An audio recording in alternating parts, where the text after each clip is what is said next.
నమస్కారం, welcome to reflection news. Telugu Kannada industry కాషాయానికి జై కొడుతున్నాయి. అండ్ సౌత్లో ఇంకొక ఇండస్ట్రీ ఉంది, అది తమిళ ఇండస్ట్రీ. కాషాయం అనే పేరు వింటేనే కక్కొచ్చే విధంగా బిహేవ్ చేస్తుంది. కాషాయం అంటే అదొక కషాయం లాగా దాని ప్రవర్తన ఇట్లా ఉంది. ఎందుకు అది? దాని గురించి డిస్కస్ చేయడానికి ఈరోజు మనతో పాటు స్టూడియోలో జయసింహ అన్న గారు ఉన్నారు. అన్న నమస్తే. నమస్తే. మన తెలుగు కన్నడ ఇండస్ట్రీలో ఒక జెండా, తమిళ ఇండస్ట్రీలో ఒక జెండా కనిపించే విధంగా ఉంది. ఎందుకు? దాని గురించి ఏం చెప్తారు మీరు? అంటే తెలుగు కన్నడ వాళ్ళు కూడా ఉద్దేశపూర్వకంగా హిందుత్వాన్ని భుజానికి వేసుకోవాలనో లేకపోతే హిందూ మతం గురించి సినిమాలు తీయాలనో వాళ్ళు ఏమో అనుకోవట్లేదు. అట్లా చివరికి ఏంటంటే at the end of the day cinema అంటే వ్యాపారం, డబ్బులు వచ్చేదే తీస్తారు ఎవరైనా సరే. డబ్బులు ఎందులో వస్తే ఆ సినిమాలు తీయడం అనేది ఇప్పుడు కాదు, గత 100 సంవత్సరాలుగా భారతదేశంలో సినీ పరిశ్రమ ఎదుగుతున్న కొద్దీ అదే పని చేస్తుంది. ఇప్పుడు మనకు బాలీవుడ్ సినిమాల్లో ప్రతి సినిమాలో ఒక ముస్లిం క్యారెక్టర్ తప్పకుండా కనిపిస్తూ ఉంటుంది. అంత కొంత అందులో హిందూ వ్యతిరేకత, ముస్లిం సంతుష్టీకరణ కూడా కనిపిస్తుంటుంది. ఎందుకు కనిపిస్తుంటుంది అంటే బాలీవుడ్ హిందీ భాష ఆధారంగా మార్కెట్ చేసుకుంటారు. హిందీ మాట్లాడే వాళ్ళలో ముస్లిం జనాభా కూడా ఎక్కువ ఉంటుంది. కాబట్టి బాలీవుడ్ సినిమాలు చూసే ప్రేక్షకుల్లో గణనీయమైన శాతము ముస్లింలది కూడా ఉంటుంది.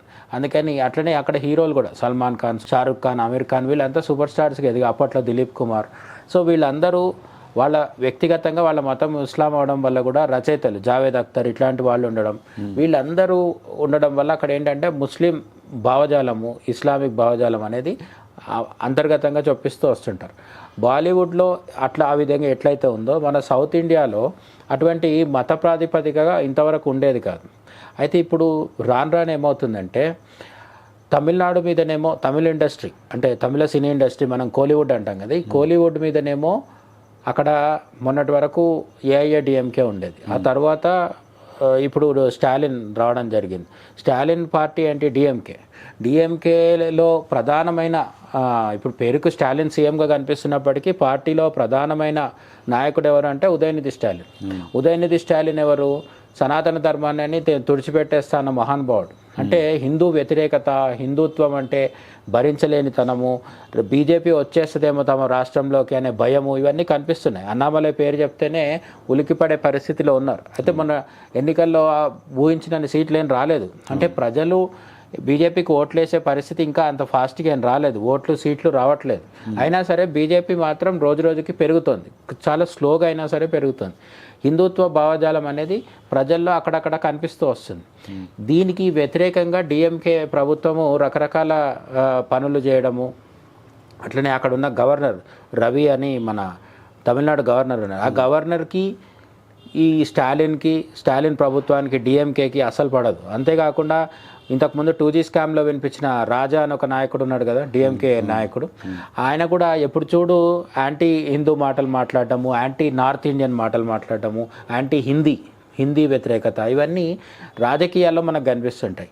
అయితే అన్ఫార్చునేట్లీ తమిళ పరిశ్రమ కూడా, తమిళ ఇండస్ట్రీ కోలీవుడ్ కూడా ఈ రాజకీయ ఒత్తిడికి లోనవడం వల్ల కావచ్చు, లేదంటే తమ బాస్లని అంటే ఉదయనిధి స్టాలిన్ని కావచ్చు ఇబ్బంది పెట్టద్దు, వాళ్ళ కోపానికి గురి కాకూడదు అని చెప్పే ఉద్దేశంతో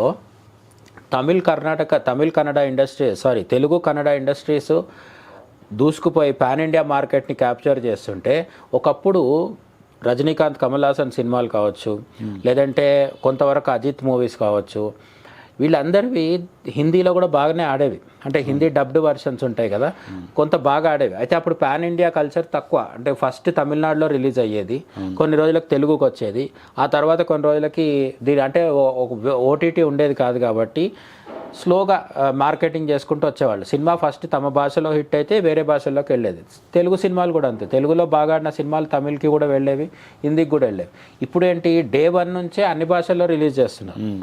లేటెస్ట్గా ఇప్పుడు పుష్ప 2 వచ్చింది. పుష్ప 2 ఎన్ని భాషల్లో వచ్చింది? తెలుగు, తమిళ్, మలయాళం, కన్నడతో పాటు హిందీ, భోజ్పురి, ఇట్లా అన్ని మార్కెట్లని క్యాప్చర్ చేసే ఉద్దేశంతో Day 1 నుంచి పాన్ ఇండియా రిలీజ్ చేస్తున్నారు, పాన్ వరల్డ్ కూడా చేస్తున్నారు. ఇప్పుడు ప్రభాస్ మూవీస్ అయితే జపాన్ నుంచి మొదలు పెడితే అమెరికా దాకా గ్లోబ్ మొత్తం అంతటా రిలీజ్ అయిపోతున్నాయి. సో తెలుగు పరిశ్రమలో బాహుబలి తర్వాత నుంచి ఈ చేంజ్ చాలా స్పష్టంగా వచ్చింది. అంతకు ముందు నుంచి కూడా ఉంది, బట్ తెలుగు ఇండస్ట్రీ టాలీవుడ్ ఇప్పుడు పాన్ ఇండియా మార్కెటింగ్ టెక్నిక్ని పూర్తిగా పట్టేసింది. ఈ పట్టేసే క్రమంలో తెలుగు కన్నడ వాళ్ళు చేస్తున్నది ఏంటంటే హిందుత్వ సబ్జెక్ట్స్ని భారీ బడ్జెట్ సినిమాలు, ఏది బాహుబలి కావచ్చు, లేదంటే ఇప్పుడు పుష్ప కావచ్చు, ఇటువంటి వాటిలలో పుష్పలో కూడా అంటే పుష్ప అనేది మతపరమైన సినిమా కాదు, అందులో హిందూ ముస్లిం గొడవ లేదు, భక్తి లేదు, ఏం లేదు, కానీ అందులో కూడా గంగమ్మ జాతరను చూపించడం జరిగింది. అయితే గంగమ్మ జాతర చేస్తే ఆటోమేటిక్ గా క్లిక్ అయ్యే విధంగా అంటే ప్రజలకి ఇప్పుడు హిందువులు ఎవరైతే ఉన్నారో, ఇప్పుడు మీరు ఒప్పుకున్నా ఒప్పుకోకున్నా సరే, ఎవరికి ఇష్టం ఉన్నా లేకున్నా సరే, ఒక ఇండియన్ మూవీ హిట్ అవ్వాలి, ఇండియాలో రిలీజ్ అయిన మూవీ హిట్ అవ్వాలంటే 100-80 మంది హిందువులే చూడాలి.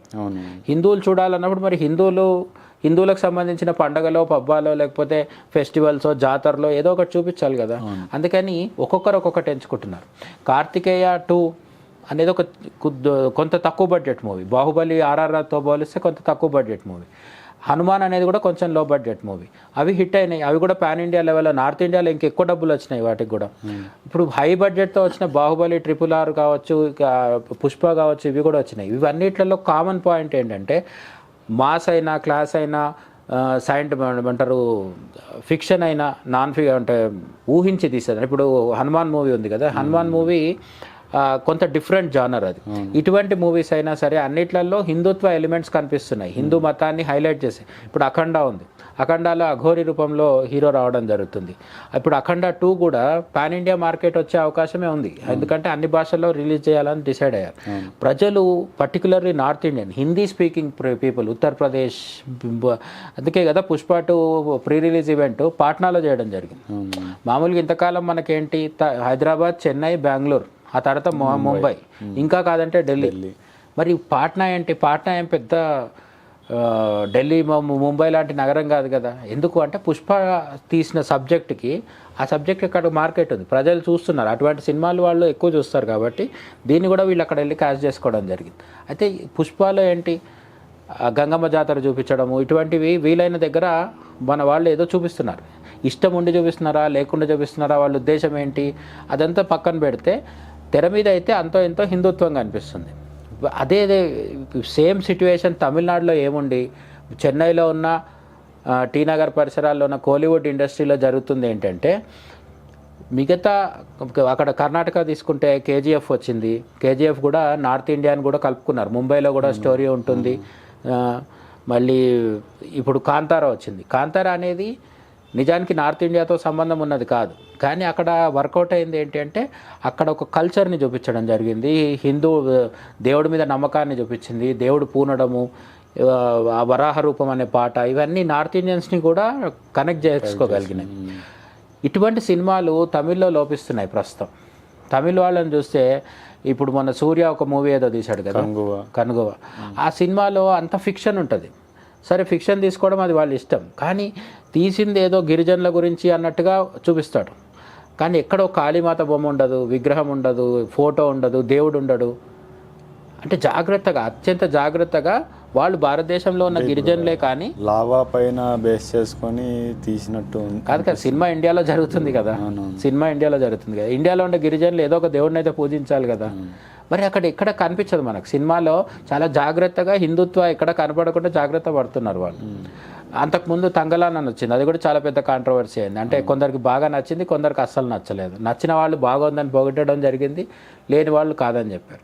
పారంజిత్ మూవీస్ ఇప్పుడే కాదు, ఇంతకుముందు కూడా యాంటీ హిందూ ఫ్లేవర్ ఉంటుంది, లేదంటే దళిత్ వాయిస్ ఉంటుంది అని చెప్పేసి మనం విన్నాం. దళితుల గురించి చెప్పితే పర్లేదు, కానీ ఇక్కడ వచ్చిన సమస్య ఏంటంటే ఈ తమిళ్ వాళ్ళు ఈ మధ్యకాలంలో తీసిన సినిమాలు ఉన్నాయి కదా, వీటిలలో నార్త్ ఇండియన్ ప్రేక్షకులు ఇష్టపడడానికి, కనెక్ట్ అవ్వడానికి పెద్దగా ఏమి ఉండట్లేదు. అందుకే వీళ్ళ సినిమాలు తెలుగు కన్నడ సినిమాల్లాగా పాన్ ఇండియా లెవెల్లో సక్సెస్ అవ్వట్లేదు. PS1, PS2 అని మణిరత్నం తీయడం జరిగింది, అది కొంతవరకు వర్కౌట్ అయింది నార్త్ ఇండియాలో కూడా. అయినప్పటికీ కూడా ఆ సినిమాలో ఎక్కువ తమిళ్ కల్చరు, తమిళ్ హిస్టరీ, చోళుల గురించి చూపించడంతో మన ఫిక్షన్ అయినప్పటికీ బాహుబలి, RRR వీటిలలో ఉన్నట్టుగా నార్త్ ఇండియా వాళ్ళని ఎంటర్టైన్ చేయగలిగే కాన్సెప్ట్స్ అందులో లేవు. సో తమిళ్ వాళ్ళకి ఎక్కడ ప్రాబ్లం వస్తుంది అంటే వాళ్ళ ఆర్య ద్రవిడ సిద్ధాంతము, నార్త్ ఇండియన్స్ ఎవరో వేరు. ఇప్పుడు సూర్య తీసిన జై భీమ్ సినిమాలో హిందీ మార్కెట్ కోసం రిలీజ్ చేసిన దాంట్లో వేరేగా చూపిస్తాడు సీన్, కానీ తెలుగులో తమిళ్లో తీసిన దగ్గర ఏంటి, ఒక క్యారెక్టరు హిందీలో మాట్లాడితే ప్రకాష్ రాజ్ క్యారెక్టర్ వెళ్ళి వాడిని చెంపదెబ్బ కొడతాడు. అంటే కేవలం హిందీ మాట్లాడితే చెంపపగల కొట్టేయడం అనేది హిందీ పట్ల ఎంత వ్యతిరేకత ఉన్నట్టు.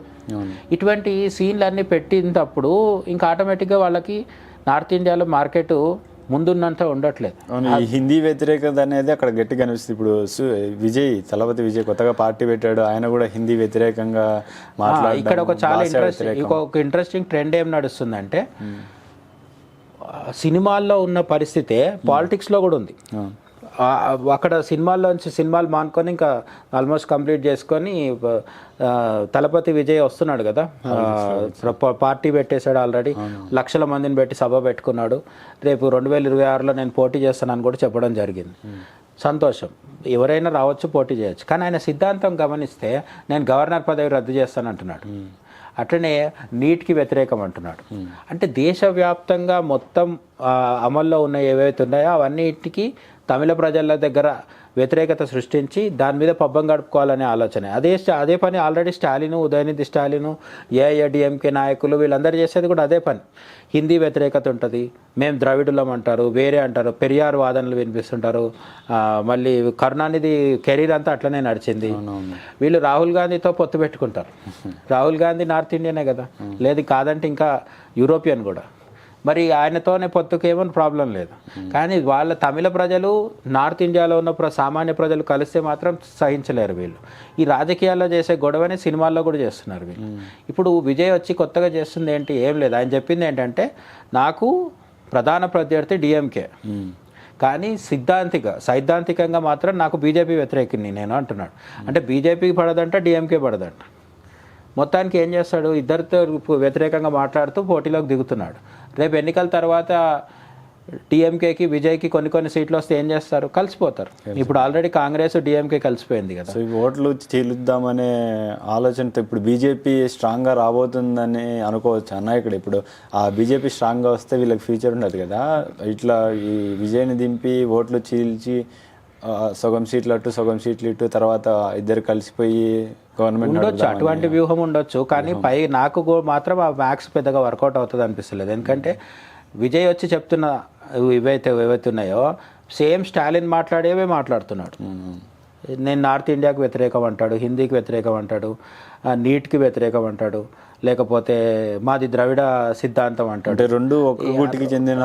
అప్పుడు మరి ఓటర్లు కూడా ఒకరే వేస్తారు కదా. ఎవరైతే స్టాలిన్ని వ్యతిరేకిస్తున్నారో వాళ్ళు విజయ్కి వేసే అవకాశం కూడా లేదు. స్టాలిన్కి వేసే ఓటర్లే విజయ్కి కూడా వేయాలి. ఏఐఏడిఎంకే వేసే ఓటర్లే స్టాలిన్కి విజయ్కి వేయాలి. అంటే ఏఐఏడిఎంకే డిఎంకే ఓట్లు చీలుస్తాడేమో తప్ప బీజేపీకి వచ్చే ఓట్లు చీల్చలేడు. రెండోది బీజేపీ అక్కడ పెద్ద పార్టీ కూడా కాదు. నేను చెప్పేది ఏంటంటే 2026లో బీజేపీ తమిళనాడు అసెంబ్లీలో అధికారంలోకి వస్తుందనే ఆశలు ఎవరికి లేవు. కానీ ముందుకంటే టాలీ పెంచుకోవచ్చు, ముందుకంటే సీట్లు పెరగవచ్చు, ఓట్లు పెరగవచ్చు, ఓట్ల శాతం పెరగవచ్చు. ఆ ఆందోళన అయితే ఖచ్చితంగా విజయ్లో కనిపిస్తుంది. బీజేపీ అంటే భయం, లేదంటే బీజేపీ అంటే ఆందోళన, బీజేపీ పట్ల ఒక అప్రమత్తత, ఇవన్నీ విజయ్లో కనిపిస్తున్నాయి, స్టాలిన్లో కనిపిస్తున్నాయి, ఉదయనిధి స్టాలిన్లో కనిపిస్తున్నాయి. అందుకే కమల్ హాసన్తో సహా, ప్రకాష్ రాజ్తో సహా వీళ్ళందరూ బీజేపీ, మోడీ వ్యతిరేకత ఇటువంటివన్నీ చేస్తున్నాడు. కాబట్టి విజయ్ కొత్తదనం ఏం చూపించలేకపోతున్నాడు.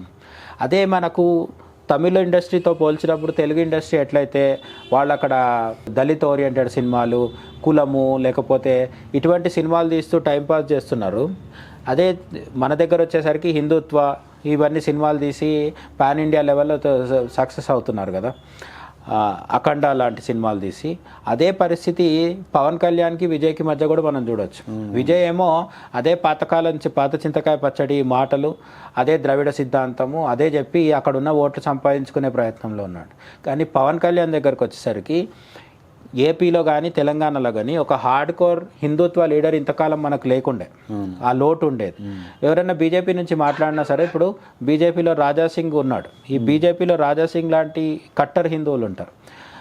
కానీ బీజేపీలో ఉండడం పెద్ద విశేషం ఏముంది. బీజేపీలో ఎవరు మొదటి నుంచి అయినా హిందుత్వవాదులు ఉంటారు. బండి సంజయ్ ఉన్నారు, కిషన్ రెడ్డి ఉన్నారు, అందరు చాలామంది ఉన్నారు. ఏపీలో అయితే బీజేపీ నుంచి గట్టిగా మాట్లాడే కట్టర్ హిందూ నాయకులు అయితే లేరు. సో ఆ లోటుని జనసేన పార్టీ తరఫున ఉన్నప్పటికీ, జనసేన అధినేతగా ఉన్నప్పటికీ పవన్ కళ్యాణ్ ఈ మధ్యకాలంలో స్ట్రాంగ్గా హిందుత్వం వినిపిస్తున్నారు. విజయ్ బంగ్లాదేశ్లో హిందువుల మీద దాడి జరిగితే మాట్లాడలేదు. మన Tamil Thalapathy Vijay, so called Vijay Joseph. So Tamil అంటే ఇప్పుడు విజయ్ అనే కాదన్న, ఇప్పుడు అధికారంలో ఉండే పార్టీ కానీ ఎవరు తమిళ్కి సంబంధించిన ఇండస్ట్రీ కానీ ఎవరైనా సరే బంగ్లాదేశ్లో జరిగే హిందువుల పైన దాడి జరిగే దాని గురించి మాట్లాడరు. మన దేశంలో జరిగే దాంట్లో గురించి మాట్లాడరు. వాళ్ళకి ఏం కావాలా? తమిళ ప్రజలను రెచ్చగొట్టి హిందీకి ఆపోజిట్గా, హిందూకి ఆపోజిట్గా ఇట్లాంటి పనికిమాలిన పనులు చేస్తే వాళ్ళకి ఓట్లు రాలుతాయి. అంటే ఎక్కువ ఇప్పుడు బ్రిటిషర్స్ ఎక్కువ రిటర్న్ పోయేటప్పుడు తమిళనాడులో వీళ్ళని వదిలిపెట్టిపోయారు, వారసత్వాన్ని వదిలిపెట్టిపోయారు అంట తమిళనాడులో. లేదా ఇటువంటి బ్రిటిష్ కాలం వాదనలు వినిపించే వాళ్ళు, ముస్లిం సంతుష్టీకరణ చేసేవాళ్ళు, హిందూ వ్యతిరేకులు, హిందుత్వ వ్యతిరేకులు, దేశము ఏమంటారు కలిసి దేశ ఐకమత్యానికి భంగం కలిగి చాలాసార్లు తమిళ నాయకులు మా సపరేట్ దేశం అంటారు. పిచ్చిబాగుడు చాలా వాగుతుంటారు వాళ్ళు. ఆ పైత్యాన్ని వాడుకోవాలనే విజయ్ ట్రై చేస్తున్నాడు. అదే పవన్ కళ్యాణ్ అంటే విజయ్కి వ్యతిరేకం. యాక్చువల్గా కొన్ని రోజుల కిందట చూస్తే ఇక్కడ పవన్ కళ్యాణ్ సినిమాలు అన్ని తీసుకెళ్లి రీమేక్ చేసుకునేవాడు విజయ్.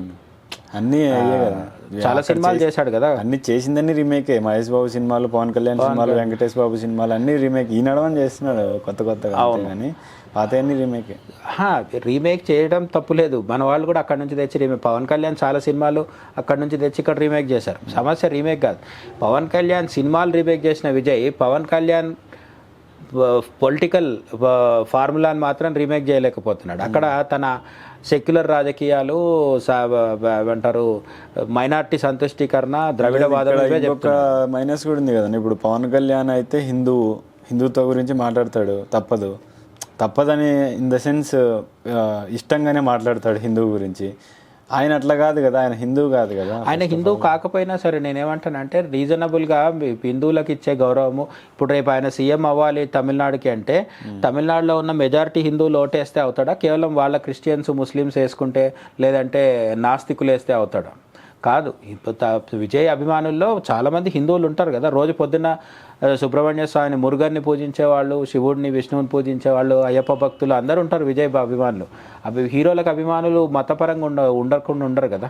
సల్మాన్ ఖాన్ ముస్లిం కాబట్టి సల్మాన్ ఖాన్ అభిమానులు అందరూ ముస్లింలేనా? కాదు కదా, హిందువులు ఉంటారు. షారుఖ్ ఖాన్కి హిందూ అభిమానులు ఉంటారు, విజయ్కి కూడా హిందూ అభిమానులు ఉంటారు. వాళ్ళందరూ ఓట్లు కావాలి, కానీ వాళ్ళ మతము మీద గురించి నేను మాట్లాడాను. బంగ్లాదేశ్లో హిందువుల మీద దాడి జరిగితే కనీస స్పందన ఉండదు అంటే, అదే పవన్ కళ్యాణ్ అందరి గురించి మాట్లాడుతున్నాడు. ఆయన ఎక్కడ క్రిస్టియన్స్కి కానీ ముస్లిమ్స్కి కానీ వ్యతిరేకంగా మాట్లాడలేదు కదా. పోనీ వ్యక్తిగతంగా విజయ్ జోసెఫ్ అని ఆయన క్రిస్టియనే అనుకుంటే, కేరళలో అనిల్ ఆంటోనీ అని చెప్పేసి ఒక యంగ్ లీడర్ ఉన్నాడు, ఆయన హిందూ, బీజేపీలో జాయిన్ అయ్యాడు. అనిల్ ఆంటోనీ అనే పేరు చూస్తేనే తెలుస్తుంది కదా ఆయన క్రిస్టియన్ కదా. ఇక్కడ సమస్య క్రిస్టియనా హిందూ అని కాదు, దేశం ధర్మం ముఖ్యమా కాదా అనుకునేది ఇంపార్టెంట్. దేశంకి అయితే మతంతో సంబంధం లేదు కదా. విజయ్ ఇప్పటివరకు దేశానికి అనుకూలంగా కూడా సరైన ఇది చెప్పలేదు. నేను దేశానికి వ్యతిరేకమని ఆయన ఎక్కడ అనలేదు. భారతదేశం పట్ల తన విధేయత ఉందనే చెప్తున్నాడు. కానీ ఒక నీట్ అనే పరీక్ష మొత్తం దేశవ్యాప్తంగా పెడితే అది కూడా వద్దంటున్నాడు. అట్లనే ద్రవిడ సిద్ధాంతం అంటుంది. ద్రవిడ సిద్ధాంతం అంటే ఏంటి? ఏదో ఒక రోజు మేము వేరే దేశం కావాలనేదే కదా. గవర్నర్ పదవి రద్దు చేస్తా అంటున్నాడు. ఇట్లా తన చేతిలో లేని విషయాలు చెప్తున్నాడు, తన వల్ల కాని విషయాలు చెప్తున్నాడు. పార్లమెంట్ చేయాల్సిన తీర్మానాలు కూడా నేనే చేస్తానని చెప్పేస్తున్నాడు. బేసిక్గా ఇప్పుడు ఒక సీఎం కావాలనుకునే అతను, నేను ప్రజలకు ఈ మంచి పని చేస్తా, ఆ మంచి పని చేస్తా అనేది పక్కన పెట్టి రెచ్చగొట్టే పనులు చేసే, అంటే ఎమోషనల్ విషయాలు మాట్లాడేసి దాని మీద నెట్టుకొచ్చేద్దామని చూస్తున్నాడు. అదే పవన్ కళ్యాణ్ దగ్గరకు వచ్చేసరికి ఏంటంటే, పవన్ కళ్యాణ్ జగన్ పాలన కాలంలో జరిగిన కొన్ని గుళ్ళ మీద దాడులు కావచ్చు, రథాలు తగలబెట్టడం కావచ్చు, వీటి ఆధారంగా పూర్తి హిందుత్వాన్ని ఆయన ప్రదర్శిస్తున్నారు. మొదట్లో కెరీర్ అంటే పొలిటీషియన్గా తను స్టార్ట్ అయినప్పుడు ఇంత హార్డ్గా హిందుత్వ చెప్పనప్పటికీ లాస్ట్ ఎన్నికల ముందు నుంచి, మొన్న డిప్యూటీ సీఎం అవడానికి ముందు నుంచి కూడా ఫుల్ లెంగ్త్లో ఏమంటారు, pro Modi, pro BJP, pro India, pro Hindutva politics చేస్తున్నారు. ఆయన దానికి తగ్గట్టుగా చర్యలు కూడా తీసుకుంటున్నారు. వాళ్ళ పార్టీ తరఫు నుంచి నరసింహవారాహి అని ఒక వింగ్ కూడా మొదలు పెట్టడం జరిగింది.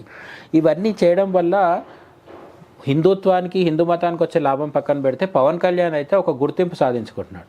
అంటే ఇప్పుడు సౌత్ ఇండియాలో ఉన్న అందరి నాయకులలో పవన్ కళ్యాణ్ ఒక డిఫరెంట్గా నిలబడగలుగుతున్నాడు. అటువంటి అవకాశాన్ని విజయ్ మిస్ అవుతున్నాడు. విజయ్ వచ్చేసి ఇక్కడ ఏంటంటే పవన్ కళ్యాణ్ ఇప్పటిదాకా అంటే ఒంటరిగా పోరాడే ధైర్యం కొందరు మాట్లాడేది, అందరు కాదు.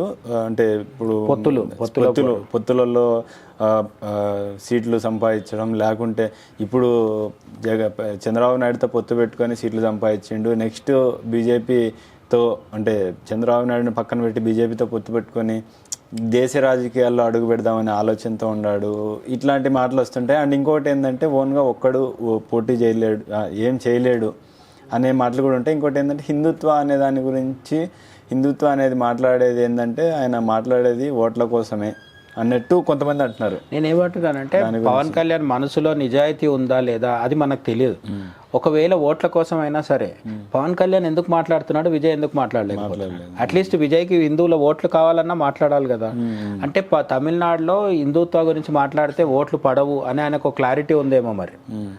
అన్నామలై ఆల్రెడీ ప్రయత్నిస్తున్నాడు, అయినా సరే ఆశించినంత ఫలితం రావట్లేదు. సో తమిళనాడులో క్రిస్టియన్ మాఫియా కావచ్చు, అట్లనే నాస్తిక మేధావుల ఇది కావచ్చు, సినిమా పరిశ్రమలో ఉన్న యాంటీ హిందువులు కావచ్చు, వీళ్ళందరూ కూడా తనకు వ్యతిరేకం అవుతారని ముందు జాగ్రత్తగా రజనీకాంత్ కూడా వస్తాను పార్టీ పెడతా అది అని మళ్ళీ వెనక్కి తగ్గిపోయాడు కదా. తమిళనాడులో పరిస్థితులు కొంత వేరు. అయినా సరే పవన్ కళ్యాణ్కి విజయ్కి ఎక్కడ తేడా వస్తుందంటే విజయ్ రిస్క్ చేయలేకపోతున్నాడు, పాత పద్ధతిలోనే ముందుకు పోవాలనుకుంటున్నాడు.